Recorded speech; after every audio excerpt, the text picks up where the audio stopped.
So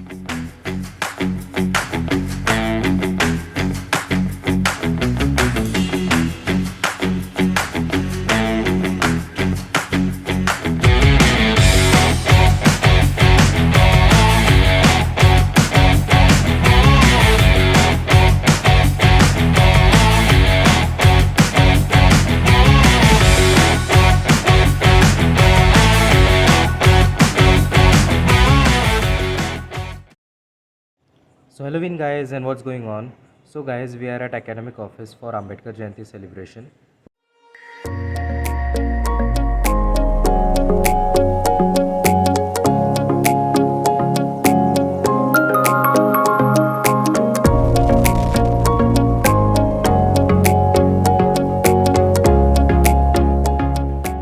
Ambedkar की जय।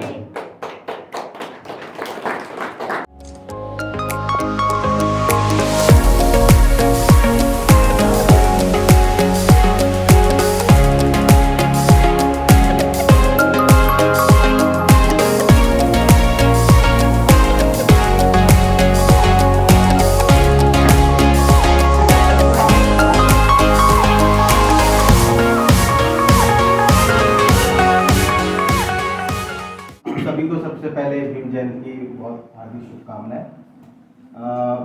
बाबा साहब अगर नहीं होते तो शायद आज हम सब यहाँ इस तरह एकत्रित नहीं हुआ होते। We are because he was. इसके बाद में उनका जो सबसे इम्पोर्टेंट था कि उन्होंने कहा कि शिक्षित बनो, संगठित रहो और संघर्ष करो। ये तीन बातें ये आपस में बहुत इम्पोर्टेंट है, आपस में एक दूसरे से जुड़ी हुई है। हम शिक्षित हैं तो ही हम आगे संघर्ष कर सकते हैं और संगठित भी रह सकते हैं। इसके बाद तीसरी बात जो मैं आप लोगों से शेयर करना चाहूँगा कि when you are completed your degree from in this institute, it is moral responsibility to pay back to your society. ये चीज़ आज की डेट में कोई नहीं करता है। हम कहीं अच्छी जगह चले जाते हैं लेकिन हम अपनी सोसाइटी की तरफ ध्यान नहीं देते हैं, अपनी कम्युनिटी को छोड़ देते हैं। तो ये एक सबसे ड्रॉबैक है। तो मैं यहाँ आप सभी से, जितने भी स्टूडेंट्स, इनसे रिक्वेस्ट करूँगा कि यहाँ से जाने के बाद इस चीज़ को जरूर सोचें। ये आप लोग की मोरल रिस्पॉन्सिबिलिटी है। आप सबको जय। आप लोग ये ना सोचें कि सिर्फ बाबा साहब की वजह से आप लोग यहाँ पर हैं, समाज के सारे लोग यहाँ पर हैं। क्योंकि अगर संविधान नहीं होता तो कोई जागीरदार होता, कोई जमींदार होता, कोई निजाम होता, तो बाकी उनके अलावा देखिए कि बाकी के सारे लोग तब कहाँ थे और तब भी वही रहते और आज के डेट में भी वही रहते। तो सिर्फ SC ST जनरल OBC मतलब सभी लोगों के लिए स्थान उन्होंने ही आगे बढ़ाया है। बगैर संविधान के आप कल्पना करके देख लो कि आज के डेट में संविधान नहीं है तो राष्ट्र कहाँ होता और बाकी के लोग भी कहाँ होते हैं। सिर्फ जागीरदार जमींदार को छोड़ दो, उसके अलावा बाकी के सब लोग वहीं होते जहाँ मतलब कुछ होते ही नहीं आज के डेट में। मैं बहुत प्रभावित हूँ इनसे, बिकॉज कि हम सोचते हैं कि हम बहुत बड़े रिसर्चर हैं और हम कोई रिसर्च करते हैं ना तो 4 साल 5 साल में खत्म हो जाता है, फिर नया एक टेक्नोलॉजी आ जाती है। लेकिन उनके बारे में आप सोचें जो 70 साल 75 साल पहले उन्होंने क्या विजन रहा होगा उनके पास, जो उसका हम 1% भी नहीं हो सकते कि उनका दिया हुआ जो भी मार्गदर्शन है वो अभी तक कंटिन्यू है और वो मतलब अभी भी मतलब कोई काट नहीं करता उसका।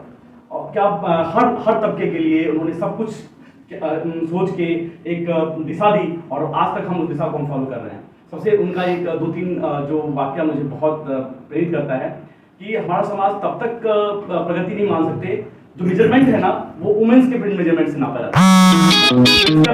प्रोग्रेस नहीं होगा तब तक हम नहीं मान सकते कि हमारा विकास हुआ है। दूसरा उन्होंने बोला था लाइफ जो है वो लंबी नहीं होनी चाहिए। लाइफ लंबा होने का कोई मतलब नहीं है, उसका फ्रूटफुल होना चाहिए। तो ये दो बहुत चीजें हैं जो मुझे बहुत इंप्रेस करते हैं वो, और इसलिए हमारे सारे भाई लोग, मैं जानता हूँ मैं कितना क्लोज हूँ लोग से, क्योंकि उनका सर ने जैसा ही बताया कि वो मतलब हम बांटने वाले हैं, हम लोग हैं ना, हम ही लोग बांट देते हैं। अदरवाइज जो विचार होता है ना किसी के लिए बांटने के लिए नहीं है। अच्छा कहीं से भी उठा लो अच्छा ही मिलेगा। तो बस मैं इससे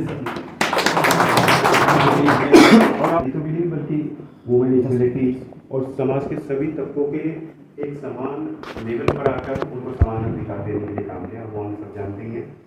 लेकिन तो एक दलितों के नेता के रूप में प्रचारित करना ये कहीं ना कहीं हमारी और पूरे हमारे समाज की बहुत बड़ी भूल रही है। तो इसको हमें सुधारना होगा और इनको न सिर्फ एक दलितों के नेता के रूप में बल्कि एक समाज सुधारक, एक चिंतक और एक नॉलेज ऑफ सिंबल के रूप में हमें ऐसा करना ही होगा।